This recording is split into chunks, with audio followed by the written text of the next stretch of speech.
Stun riding is a not a crime. এটা হচ্ছে একটা স্পোর্টস। আমাদেরকে আপনারা ভুল বুঝবেন না, আমরা ওই রাস্তায় যারা উল্টাপাল্টা বাইক চালায় তারা কিন্তু আমরা না।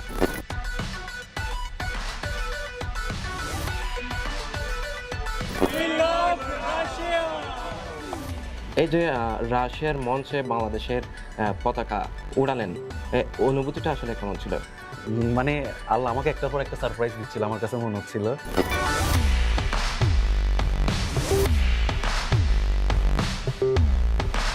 ক্রিকেটে যান, ফুটবলে যান, ঠিক সেভাবে আমাদের স্টান রাইডিংয়েও কিছু সিন্ডিকেট আছে, গডফাদার আছে, দুর্নীতি, করাপশন, যেগুলোর কারণে আমাদের স্পোর্টসটা আগাচ্ছে না।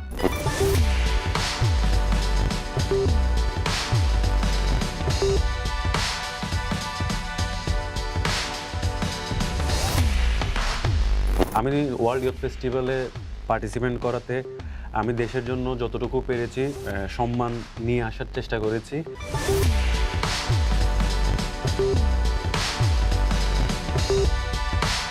আসসালামু আলাইকুম দর্শক, স্বাগতম সিটিজে পোস্টের বিশেষ আয়োজনে।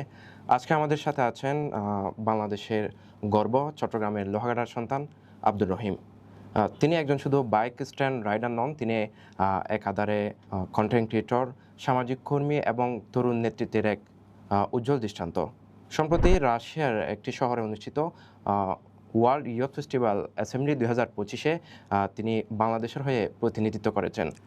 দেশের 150টি দেশের তরুণদের মধ্যে মেলবন্ধন করে ক্রীড়া এবং সামাজিক ক্যাটাগরিতে তিনি বাংলাদেশের প্রতিনিধিত্ব করেছেন। আজকের এই আড্ডায় আমরা জানব তার এই অভিজ্ঞতা, চ্যালেঞ্জ এবং তার পরিকল্পনা এবং তরুণদের নিয়ে যে অনুপ্রেরণা বার্তা, সেটা আমরা জানব। আপনাকে স্বাগতম আমাদের স্টুডিওতে আসার জন্য এবং দেশের জন্য যে গৌরব বয়ে এনেছেন সেটার জন্য শুভকামনা। আপনাকেও ধন্যবাদ। এই যে রাশিয়ার মঞ্চে বাংলাদেশের পতাকা উড়ালেন, অনুভূতিটা আসলে কেমন ছিল? আসসালামু আলাইকুম, আমি আব্দুর রহিম। আমি প্রফেশনালি বাইক স্ট্যান্ড করি, এর পাশাপাশি সোশ্যাল অ্যাক্টিভিটিস কাজগুলো করে থাকি। রাশিয়ার মতো একটা দেশে আমার নিজের দেশকে, বাংলাদেশকে রিপ্রেজেন্ট করাটা আমার জন্য খুবই খুবই আমি প্রাউড ফিল করেছি। কারণ 150টা দেশের সামনে আমার বাংলাদেশকে রিপ্রেজেন্ট করা, এটা আমার কাছে একটা নতুন এক্সপিরিয়েন্স। সো আমি খুবই এনজয় করছি বিষয়টা। আচ্ছা, 150টি তরুণদের সঙ্গে একটা বোঝাপড়া, চলাফেরা, 4টা দিন কাটালেন সেখানে।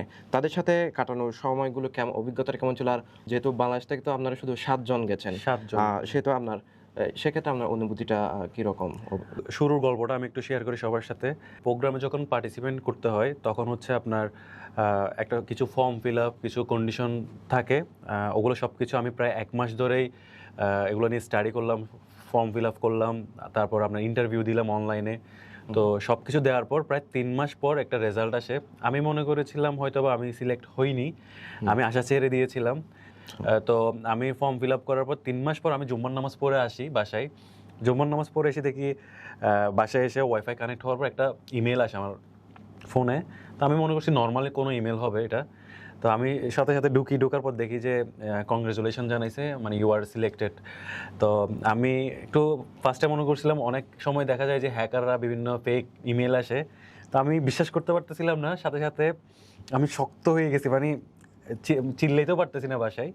সাথে সাথে আমি আমার বড় ভাই আহাত ভাইয়ের ফোন দিলাম যে ভাইয়া আমার ফোনে একটা SMS আসছে, আপনি একটু চেক করে দেখেন এটা কি সত্যি কিনা। তো ভাইয়াকে পাঠাইলাম, ভাই ও নামাজ শেষ করে আসছে মাত্র। তো ভাইয়া 2 মিনিট পর আমাকে জানাইলো যে মানে ইউ আর সিলেক্টেড, কংগ্রেচুলেশন ভাই আমাকে জানাইলো। তো এরপর আমি শিওর হলাম যে মানে আমি রাশিয়ার মতো একটা দেশে বাংলাদেশের হয়ে প্রতিনিধিত্ব করার জন্য যাচ্ছি। আপনি তো মূলত বাইক স্ট্যান্ড করে থাকেন, বাইক স্ট্যান্ডের পাশাপাশি বিভিন্ন সামাজিক কাজ করে থাকেন। বাইক স্ট্যান্ড পারফরমেন্সের কাজ করার পাশাপাশি বিভিন্ন ব্লগিং নিয়ে কাজ করার যে অভিজ্ঞতা, সেটা কেমন এবং সেটা এই পর্যায়ে নিয়ে যাওয়ার জন্য আপনাকে কতটা সহযোগিতা করেছে? ফার্স্ট অফ অল আমি অ্যাজ এ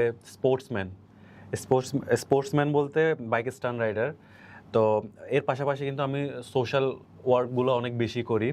তা আমার 50% যদি আমাকে স্পোর্টসম্যানে সাপোর্ট দেয়, মানে স্টান্ট রাইডার হিসেবে সাপোর্ট পাই, আর 50% হচ্ছে আমাকে সোশ্যাল অ্যাক্টিভিটিসগুলো আমাকে খুব বেশি সাপোর্ট দিয়েছিল। যেমন আমি হচ্ছে রোটারেট ক্লাব অফ চিটাগং লেক সিটির একজন কমিউনিটি সার্ভিস ডিরেক্টর। ওইটার আওতায় আমি প্রায় 2000-এর কাছাকাছি চারা বিতরণ করেছি আমার লোহাগাড়া সাতকানিয়াতে। এর পাশাপাশি আমরা free medicine campaign, blood donation, তারপর আমাদের দক্ষিণ চট্টগ্রামে দেখবেন যে আপনি প্রচুর পরিমাণের অ্যাক্সিডেন্টের পরিমাণটা বাড়তেছে। তো আমি যেই জায়গাগুলোতে অ্যাক্সিডেন্ট হয় ওই জায়গাগুলোতে আমি আমার এলএস বাইকার একটা সংগঠন আছে আমার এলাকায়, আমি ওই এলএস বাইকারের পক্ষ থেকে যে জায়গায় অ্যাক্সিডেন্ট হয় এখানে প্রায় আমি শতাধিক সাইনবোর্ড লাগিয়েছি। তো আমি যখন ওই সব কিছু প্রপোজালে আমি দিলাম ওদেরকে, এর পাশাপাশি আমি হচ্ছে স্কাউট লিডার ছিলাম 4-5-এ, 9-10-এ আমার সার্টিফিকেট ছিল। যখন আমি সোশ্যাল ওয়ার্কগুলো করতাম আমি কখনো চিন্তাও করতাম না যে এই জিনিসটা আমাকে এই জায়গায় এসে সাপোর্ট দিবে। আচ্ছা, আপনি তো স্পোর্টস ক্যাটাগরিতে গিয়েছেন এবং বাংলাদেশের 7 জনের মধ্যে একজন। বাংলাদেশ সহ সারা দেশে কিন্তু ক্রিকেট ফুটবলের একটা জনপ্রিয়তা আমরা দেখে থাকি, কিন্তু এখানে ক্রিকেট ফুটবল থেকে নির্বাচন না করে স্ট্যান্ড বাইকারকে কেন অগ্রাধিকার দিল? আমি যে স্পোর্টসটা থেকে সিলেক্ট হয়েছি এটা হচ্ছে মোটরসাইকেল স্টান্ট রাইডার, মানে স্টান্ট রাইডিং। আমাদের দেশ এখনও আমাদেরকে যেমন ফুটবল টিমের জন্য একটা সংগঠন আছে, ক্রিকেট টিমের জন্য সংগঠন আছে, এগুলো সরকারিভাবে স্বীকৃতিপ্রাপ্ত।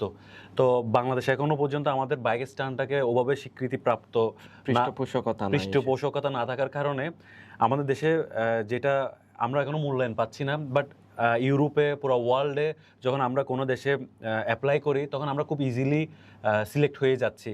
এটার কারণ একটাই, ফার্স্ট অফ অল হচ্ছে আমাদের স্কিল আছে যথেষ্ট পরিমাণ। আমাদেরকে যদি পৃষ্ঠপোষকতা দেওয়া হয়, সরকার থেকে একটা ফেডারেশন দেওয়া হয়, তখন আমার মনে হয় যে আমরা বাংলাদেশকে পুরো পৃথিবীর সামনে রিপ্রেজেন্ট করতে পারবো। আচ্ছা, বাইক স্ট্যান্ড রাইডার বলতে অনেক বাইকাররা কিন্তু মনে করে যে আপনার স্পিডে বাইক চালানো বা এটাকে ভুলভাবে উপস্থাপন করে। ওটা আসলে মূলত কি, আর যারা বাইক রাইডার আছে তাদের উদ্দেশ্যে কি বার্তা থাকবে? আমাদের আজ পর্যন্ত পুরা ইতিহাসে আপনি এখনো পর্যন্ত কখনো শুনবেন না যে স্টান্ট করতে গিয়ে কেউ মারা গেছে, স্টান্ট করতে গিয়ে কেউ বড় কোনো দুর্ঘটনার সম্মুখীন হয়েছে। আমরা যারা স্টান্ট করি তারা হচ্ছে একটা গণ্ডির মধ্যে স্টান্ট করি। আমরা কোনো হাইওয়েতে গিয়ে বা কোনো পাবলিক প্লেসে গিয়ে কিন্তু প্র্যাকটিস করি না। আমাদের একটা নির্দিষ্ট জায়গা থাকে, একটা সীমিত জায়গা থাকে, ওইটার মধ্যে আমরা প্র্যাকটিস করি। ইভেন প্র্যাকটিস করার সময় আমরা আমাদের পুরো বডি সেফটি ইনশিওর করি আগে। তো আমি সবার কাছে একটা রিকোয়েস্ট করব, যারা বাইকার আছেন তাদের সবার উদ্দেশ্যে একটা বার্তা দিব, আপনারা স্পিডিংটা করবেন না। কারণ স্পিডিং করতে গিয়ে আমরা দেখবেন যে রাস্তায় অনেক উল্টাপাল্টা বাইক চালায় অনেকে। এখন অনেকে জাস্ট ভিউ পাওয়ার আশায় কি করে আপনার হাইস্ট তোলার চেষ্টা করে। আপনার যখন একটা বাইকে 150-120 তুলতেছে, ওর কি পরিমাণ ব্রেক দিলে কতটুকু ব্রেক কন্ট্রোল আছে কিনা ওর, সে ওইটা না বুঝি স্পিডটা তুলতেছে, হুট করে সামনে গাড়ি চলে আসতেছে, মানুষ চলে আসতেছে, পরে গিয়ে একটা বড় অ্যাক্সিডেন্টের সম্মুখীন হচ্ছে। আচ্ছা, এই যে রাশিয়ায় ওয়ার্ল্ড ইয়থ ফেস্টিভ্যালে 4টা দিন অতিক্রম করলেন, এখানে 150টি দেশের প্রায় 2000 অ্যাটেন্ডেন্স ছিল। তো এই 4টা দিন আসলে কেমন কেটেছে আপনার? বাস্তব অভিজ্ঞতাটা কি? 4 দিন বলতে এখানে আমি মজার বিষয় হচ্ছে আমি 2টা প্রোগ্রামে সিলেক্ট হয়েছিলাম। মানে আল্লাহ আমাকে একটার পর একটা সারপ্রাইজ দিচ্ছিল আমার কাছে মনে হচ্ছিল। তো ফার্স্টে প্রোগ্রাম ছিল আমার 4 দিনের ওয়ার্ল্ড ইয়থ ফেস্টিভ্যাল। এরপর আরেকটা প্রোগ্রাম ছিল, এটা হচ্ছে রিজিয়ন প্রোগ্রাম বলে, যেটা হচ্ছে ওই রাশিয়া কিন্তু বাংলাদেশ সমান 116টা সমান। তো ওদের বিভিন্ন, যেমন আমি চট্টগ্রাম, ঢাকা, বরিশাল, তো ওইখানেও ওরকম রিজিয়ন আছে যে আমাদেরকে ইভানোভোতে নিয়ে গিয়েছিল ওরা, ইভানোভো। তো ওইখানে প্রায় আমি 1 সপ্তাহের মতো ছিলাম। 4 দিনে যে প্রোগ্রামটা ছিল এটা হচ্ছে ওয়ার্ল্ড ইয়থ ফেস্টিভ্যালের আন্ডারেই থাকে। তো ওরাই অর্গানাইজ করে রিজিয়ন প্রোগ্রামটাও, এর পাশাপাশি ওদের মানে বিভিন্ন জায়গা আমাদেরকে ভিজিট করে দেখায়। তো ওয়ার্ল্ড ইয়থ ফেস্টিভ্যালে আমি যখন যাই, এখানে যখন 150টা দেশ থেকে ইয়থরা আসে, ইয়থ লিডার আসে, সায়েন্টিস্ট, জার্নালিস্ট, বিভিন্ন ক্যাটাগরি থেকে আসে, ইভেন আপনার সিঙ্গার, আপনার আর্টিস্ট, বিভিন্ন ক্যাটাগরি থেকে মডেল। তো সবাই যখন আসে আমাদেরকে হচ্ছে স্পোর্টস যারা ছিলাম আমাদেরকে পুরো একটা হোটেল ওরা বুক করে দিয়েছিল। আমারটার নাম ছিল আপনার হিলটন হোটেল। এইখান থেকে আমি যেটা শিখতে পেরেছি, আমার একটা পুরো ইন্টারন্যাশনাল একটা সার্কেল পেয়েছি আমি, যেহেতু আমি স্পোর্টসম্যান, এটা আমার জন্য অনেক বড় একটা প্রাপ্তি। আর রাশিয়ার প্রেসিডেন্ট পুতিনও কিন্তু আমাদের প্রোগ্রামে অংশগ্রহণ করার কথা, বাট ওনার কিছু জটিলতার কারণে উনি আসতে পারেনি, কিন্তু উনি একটা ভিডিও বার্তা আমাদেরকে পাঠিয়েছিল। ক্রীড়া মন্ত্রণালয়ের যিনি ছিল ওনার সাথে পুতিনের সাথে যিনি সবসময় থাকেন ক্রীড়া মন্ত্রণালয়ে, উনি আমাদের প্রোগ্রামে অ্যাটেন্ড করেছিল ওনার অবর্তমানে। ওটা যে আন্তর্জাতিক মঞ্চে অংশগ্রহণের এই অভিজ্ঞতাটা আপনি বাংলাদেশে কিভাবে কাজে লাগাতে পারেন, বিশেষ করে তরুণদের জন্য কি বার্তা থাকবে? ওয়ার্ল্ড ইয়ুথ ফেস্টিভ্যালের মতো একটা জায়গায় গিয়ে যখন আমি নিজেকে বুঝতে পারলাম যে আমার দেশে কী কী জিনিস ঘাটতি আছে, তো যদি আমাকে সরকার সুযোগ দেয় আমি আমার এক্সপিরিয়েন্সটাকে কাজে লাগাবো অবশ্যই। স্পোর্টসের মধ্যে অনেক কিছুই জটিলতা আছে যেগুলোর কারণে আমাদের স্পোর্টসটার সামনে আগাতে পারতেছে না। ফার্স্ট অফ অল আমি যদি একদম ওপেনলি বলতে চাই, দেখি যে বিভিন্ন ধরনের সিন্ডিকেট, ক্রিকেটে যান, ফুটবলে যান, ঠিক সেভাবে আমাদের স্টান রাইডিংয়েও কিছু সিন্ডিকেট আছে, গডফাদার আছে, দুর্নীতি, করাপশন, যেগুলোর কারণে আমাদের স্পোর্টসটা আগাচ্ছে না। আমি 2013-14 সাল থেকে বাইকে স্টান করি। ইভেন আমি এমনও দিন পার করছি আমাকে 4 দিনে স্টান করানো হয়েছে, তারা সত্যি কথা বলতে তারা আমাকে এক গ্লাস পানি পর্যন্ত অফার করে নাই। এই যে দুর্নীতিগুলোর কারণে অনেক ট্যালেন্টেড স্টান রাইডার হারিয়ে যাচ্ছে দিন দিন। তো এগুলো যদি অফ করতে পারি, আর শুধু স্টান রাইডিং না, প্রত্যেকটা স্পোর্টসে দেখবেন যে আপনি আমাদের দেশ অনেক বেশি ভালো করতেছে।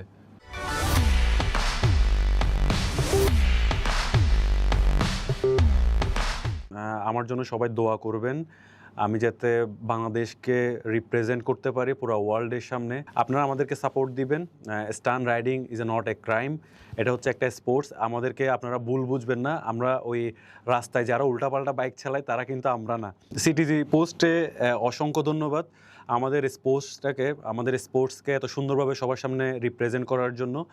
আর আমার ওয়ার্ল্ড ইয়ুথ ফেস্টিভ্যাল অংশগ্রহণ করাটাকে ওনারা যে এত সুন্দরভাবে ইন্টারভিউটা নিচ্ছে, আমি সত্যি সিটিজি পোস্টের কাছে কৃতজ্ঞ।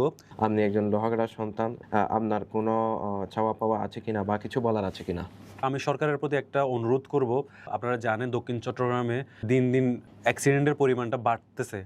লাস্ট ইয়ারে মেবি আমরা 1000 পার হয়ে গেছে, এত পরিমাণ অ্যাক্সিডেন্ট হয়েছে।